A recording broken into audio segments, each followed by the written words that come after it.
अस्सलाम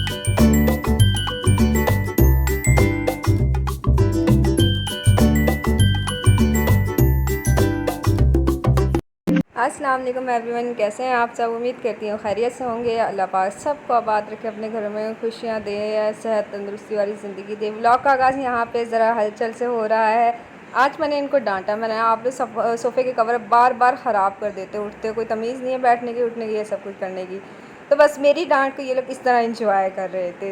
बस यहाँ पे ये इंजॉय कर रहे थे। इसहाक जो है वो टीवी देख रहा था, सफाई वगैरह फिर मैंने इसके बाद कर लिया। और यहाँ पे इवनिंग थी, 4 बज रहे थे। ये लोग मदरसा पढ़ कर आए हुए थे और यहाँ पे स्नैक्स टाइम था, तो बच्चों को हल्का फुल्का, छोटी वाली सिस्टर वो कुछ बना के देख रही थी। यार मेरे हाथ इतने मोटे क्यों आते मुझे कुछ समझ नहीं आ रही। मैं इस चीज़ को लेकर बहुत थोड़ी कम परेशान हूँ। बिल्कुल ऑटो वाले हाथ लगते हैं। भाभी के भी हाथ हैं, उनके इतने प्यारे आते हैं, मुझे कुछ समझ नहीं आते। हालांकि रियल में मेरे हाथ इतने मोटे नहीं हैं।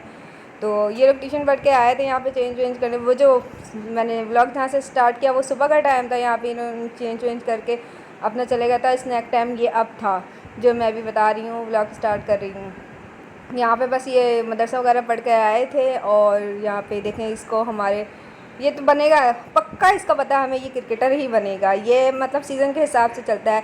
रबी अव्वल आया था तो इसमें ये नात ख्वां बन गया था। इससे पहले ये इसको बहुत ज़्यादा जनरली साइंटिस्ट बन गया था। हर चीज़ के बारे में इंफॉर्मेशन लेता था, जहाज़ किस तरह बनता है, क्या है इनके पार्ट्स वगैरह। और अब आजकल जिस तरह के वर्ल्ड कप का सीज़न चल रहा है तो ये उस हिसाब से यहाँ पर क्रिकेटर बना हुआ है। वेल इसका कोई भरोसा नहीं है। हमारे घर में जो किसी का अगर भरोसा ना किया जाए, हम कहते हैं इब्राहिम का कोई भरोसा नहीं है, ये कब कहाँ किस तरह अपने आप को चेंज कर लेता है। बाबा यहाँ पे चाय के इंतज़ार में यहाँ देख रहे थे, इसहाक को देख रहे थे ये किस तरह खा रहा है माशाल्लाह से।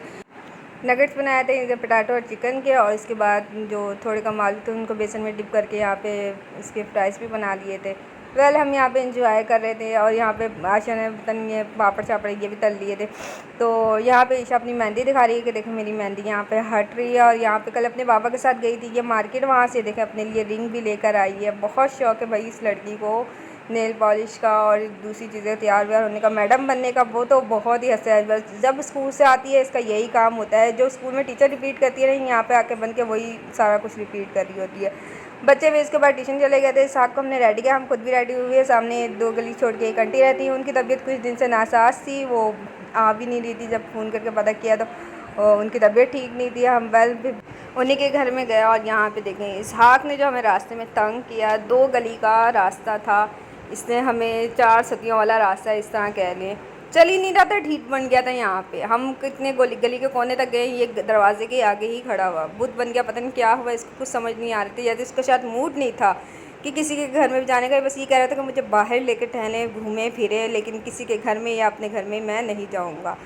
इसको इतनी मुश्किल से बहला फुसला के हमने वहाँ तक तो बुलाया जहाँ पे मुझे कैट नज़र आई, मानो नज़र आई। मैंने इसको बोला देखो मानो, लेकिन इसने मेरी बात में भी शायद यकीन नहीं किया। और ये देखें दूसरों के दरवाज़ों में झाँक के अंदर देख रहा है कि पता नहीं क्या है इसको। तो फिर बस हम घसीटते घसीटते इसको लेके गए वो आंटी के घर में। उनके दरवाजे में भी जब हम ऊपर जाने लगे, हमने लगा आओ, तो ये ऊपर भी ना आए। पता नहीं इसको क्या हो गया था, आज सुस्त था या क्या था। वैसे इसकी तबीयत 3-4 दिन से वैसे भी ठीक नहीं थी, लेकिन अल्लाह का शुक्र है आज तो बिल्कुल ठीक था। बाजी भी अपने घर जा चुकी थी।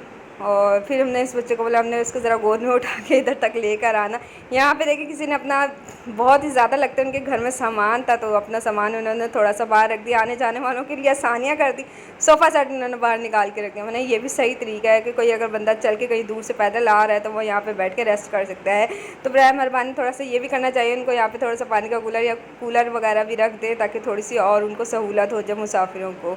वेल अच्छा जो भी है, जिस तरह भी है, अभी आप पता नहीं उन्होंने सेल आउट करने के लिए रखा हुआ है, किस लिए रखा हुआ है डोंट नो। बस हम यहाँ पे चल रहे थे, फिर मैंने भाभी को बोला चले कदम पे कदम मिलाकर चलते हैं इस तरह। तो हम इधर इनके घर में पहुँच गए थे। काफ़ी अच्छे हमारे इनके साथ ताल्लुकात हैं। एक माँ से बढ़ कर ये ख्याल रखने वाली हमारी आंटी है। हर दुख सुख में, खुशी गमी में इन्होंने हमारे साथ रहती है। तो हम इनके घर में आए थे और यहाँ पे आके देखा तो जैसी मतलब ये शाम की सब्ज़ी की तैयारी कर रही थी और यहाँ पे पड़ी हुई थी मीठी टिक्कियाँ। मैंने वाह, ये तो वही सरप्राइज़ ही हो गया। तो बताया, इन्होंने बताया कि इनको भी वो सामने वालों ने दी हैं ये टिक्कियाँ। और ये थोड़ी ज़्यादा अच्छी और खस्ता बनी हुई थी मुझसे। वेल, मैं तो अभी कुकिंग में बिल्कुल न्यू हूँ, तो मेरे ख्याल में मेरे हाथ में वो टेस्ट नहीं है जो मतलब एक अम्मियों के हाथ में होता है।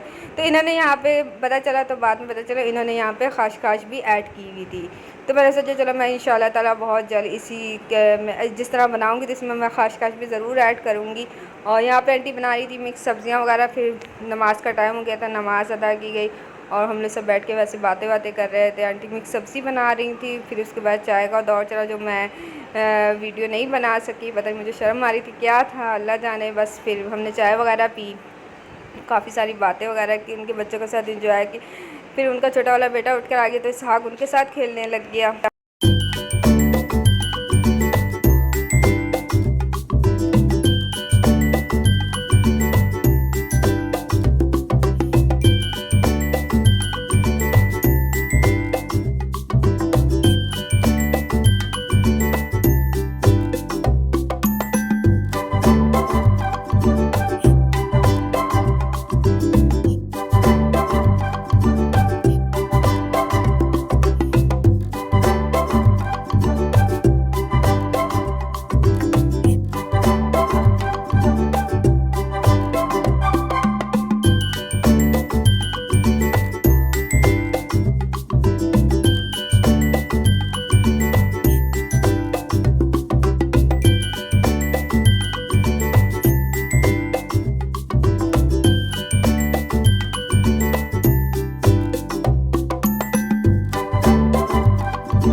मगरिब की अज़ान हो गई थी। फिर मगरिब के बाद हम घर वापस आए तो यहाँ पे ईशा ने मेरा बाय वगैरह पहन के, वो ये मैडम बनी हुई थी, और इसहाक पता नहीं मेरा गुस्सा लेके किसको मारने के लिए गया क्या गया।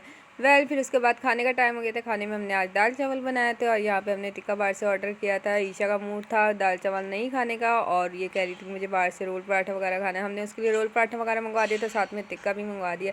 तो हमने अपना डिनर इस तरह से इंजॉय किया।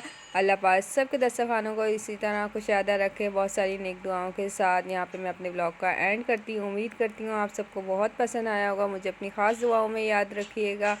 अल्लाह हाफिज़।